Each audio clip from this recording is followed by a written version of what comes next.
Wow. When I say union, you say power. Union! Union! When I say power, you say union. Power! Power! Brother President Renfro, NALC officers and delegates, it's great to be here with my NALC sisters, brothers, and family, and to bring you union greetings on behalf of the 200,000 members of the American Postal Workers Union. We are very pleased that your president, Brother Renfro, just addressed our convention a few short weeks ago with a powerful message of solidarity. And it's an honor to serve alongside Brother Renfro on the AFL-CIO Executive Council. He's one of the youngest union leaders in the country and brings great energy and valuable perspective to our important discussions.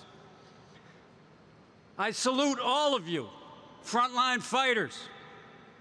You should be proud of your passionate work for safer workplaces, better staffing and service, defending your coworkers against injustice, organizing the unorganized, enforcing your contract, defending and expanding the public postal service, and standing in solidarity with all workers.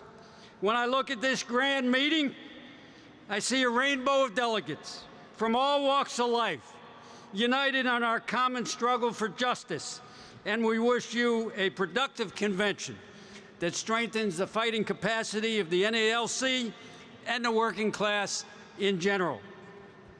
It is fitting to be meeting in Boston, heart of the American Revolution, the city of Sam Adams, Thomas Paine, Crispus Attucks, and Paul Revere, and the Midnight Riders. Often we forget the bold and revolutionary freedom struggle against colonial oppression that gave birth to our country.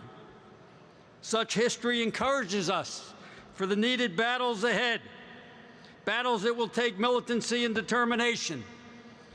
But let us not be fooled by the MAGA calls for, quotes, revolution, for what they are really promoting is counter-revolution, meaning more dictatorial power in the hands of the billionaire class and Wall Street.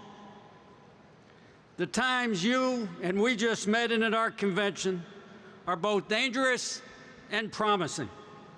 On the one hand, there is rising bigotry, deepening attacks on workers, women's civil and democratic rights, coordinated voter suppression, tactics which are largely directed at undermining vote by mail and being pushed behind the big lie that the 2020 election was stolen, which you just saw in the video and we all just saw.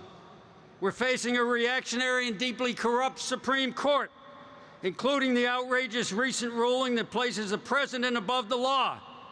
And we face a profit-driven climate crisis literally threatening life on Earth.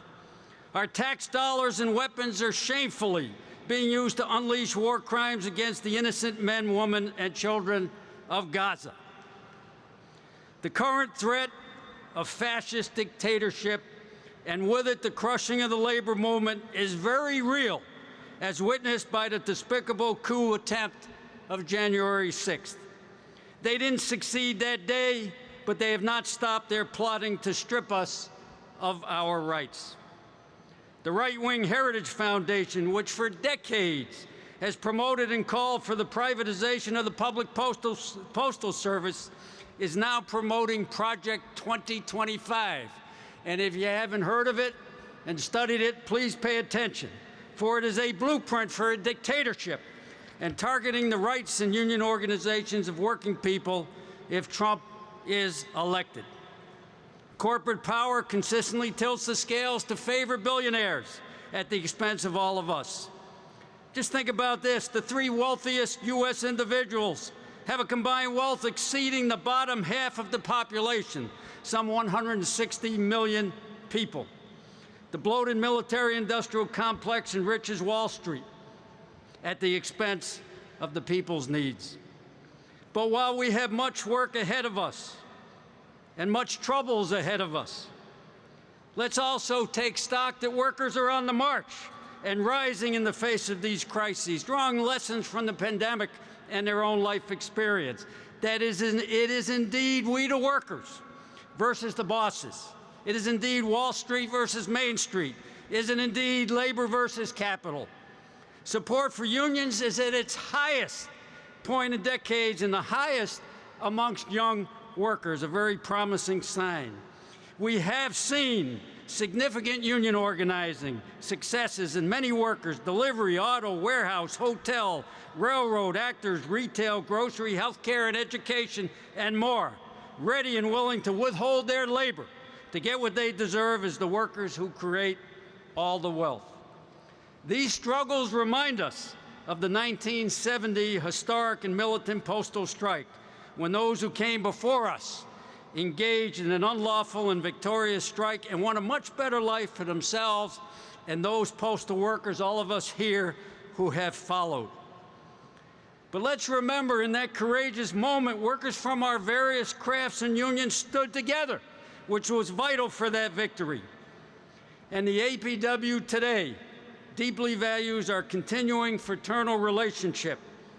While it is no secret that I am a longtime proponent of one postal union as we face one company, short of that goal, maximum cooperation is invaluable. Just think of the examples of cooperation and unity that has helped propel our cause forward. We worked together to pass the critical Postal Reform Act of 2022, removing the draconian pre-funding mandate, establishing a fair approach to Medicare integration, and we made 6-day delivery the law of the land. APWU members noted 6-day delivery is not a, quotes, letter carrier issue. It is an issue of service that we all stand for, and we were proud to stand with you on that question. We worked together. We worked together as our unions negotiated the series of COVID protections, critical to all our members in such dangerous and challenging times. We built the Grand Alliance to save the public postal service, and it proved crucial in uniting with the people of the country to thwart the Trump plans to completely break up and sell off the public postal service. And we will always remember that you and the Alliance stood with us to stop the dirty Staples deal as we proclaimed the U.S. mail is not for sale. Let's hear that, the U.S. mail. Together we fight for better staffing and services, including expanded services such as postal banking, no matter which craft performs the work. As we face challenges of difficult negotiations for new contracts, during the last few rounds of bargaining, our unions share information, expertise, ideas, and common goals, understanding that the better each one of us do, the better we all do. And we appreciate the fact that as we open our negotiations with the United States Postal Service, Brother Renfro joined us, representing all of you at our kickoff rally in strong solidarity.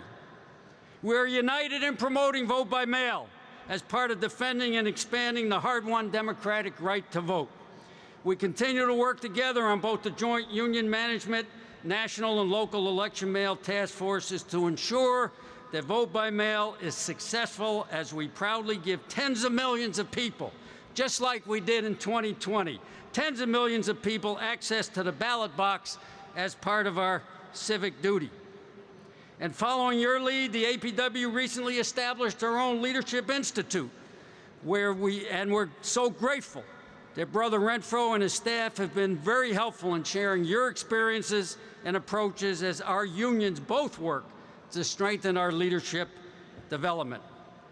We stand strongly with you in supporting the Protect Our Letter Carriers Act.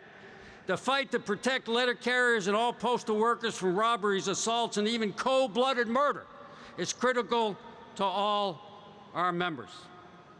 And hats off to your president, who is leading the charge to stop the raid on our pension funds, as together we demand that this administration fulfill its promise that the cash cow of draining public funds from the Postal Service to pad the books of the Federal Treasury must stop.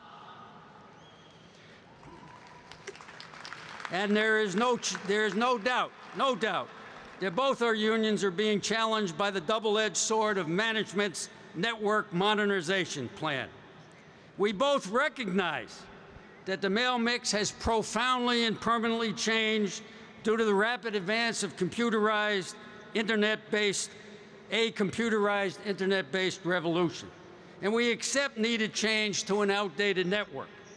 However, we cannot accept the incompetent, chaotic way the plans are often being implemented, and insist that any changes must improve service to the people of this country, not diminish it. And one last point about our joint work, for those that don't know. I was mentored in my trade union work by a letter carrier from Greensboro, North Carolina, named Richard Cords. So there, we talk about postal union unity, there you go. You are here meeting on the 60th anniversary of the historic 1964 Civil Rights Act. It's a reminder of how far we have come through courageous struggle, but still how far we have to go to win true equality and justice. We of the labor movement must be a force for good.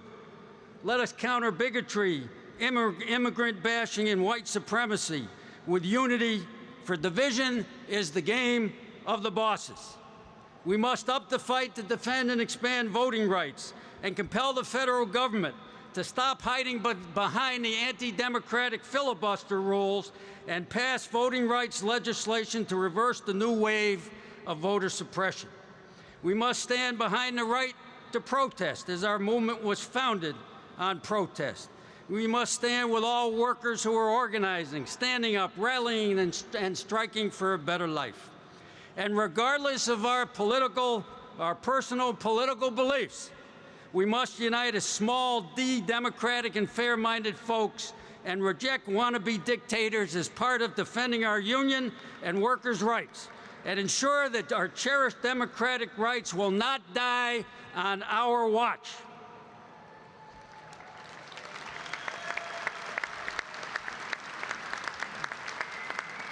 With an important presidential election this fall, and you've just taken your action here, we should weigh the ramifications of the dangerous march toward dictatorship and what it would mean to the rights of the people, to workers, and our unions, and the public postal service, as well as the well-being of our whole society. History has taken us down this road before, and it was called Nazi Germany. Brother Renfro, delegates, count on us as you struggle to bring home a good new union contract. As we know firsthand, negotiations are never easy, and we're engaged in the process as we speak as well. Count on us to ever work with you to ever improve service to the people, to protect our national treasure from the fangs of the corporate privatizers, to fight the all too often toxic workplaces and assaults on our safety, and to grow the labor movement as we rise together. I end with the opening stanza from our labor anthem, Solidarity Forever. Many of you know it. And it goes like this: when the union's inspiration through the workers' blood shall run. But I'm going to stop there. Sisters, brothers, family, you wouldn't be here if the union's inspiration was not running through your blood. Am I right?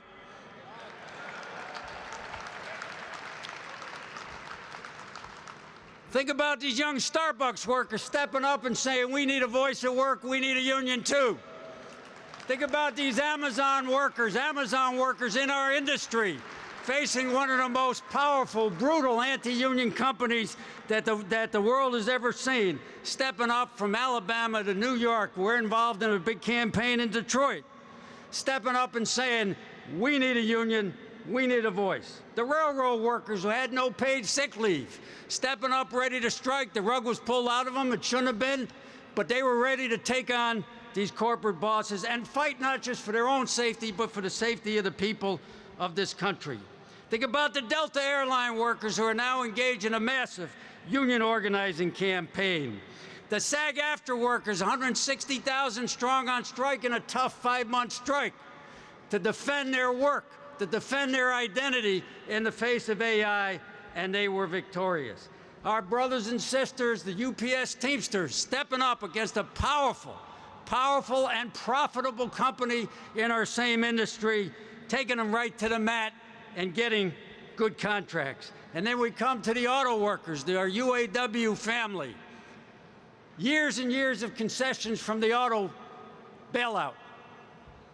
Profitable big three. $250 billion, if I remember right, in the last 10 years of profits. Stepping up and saying, we have to end our multiple tier systems. We have to make up for the concessions of the past. The strike was successful. They made big gains. And then they took those gains and did what? They're organizing the unorganized and started with the victory in Chattanooga, Tennessee, with the VW workers. When the union's inspiration through the workers' blood shall run, there can be no power greater anywhere beneath the sun. Yet what force on earth is weaker than the feeble strength of one? For the union makes us strong. It's so good to be with you in the trenches, NALC family, NALC brothers and sisters. Good to be with you in these trenches as the struggle for justice always continues. Thanks so much for the invitation. Thanks so much for having me here today. Solidarity forever.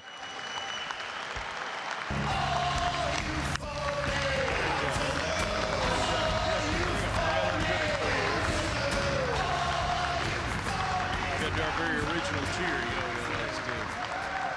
All right. How about a letter carrier cheer for APWU President, Brother Dimondstein? Hip, hip. Hip, hip. Hip, hip.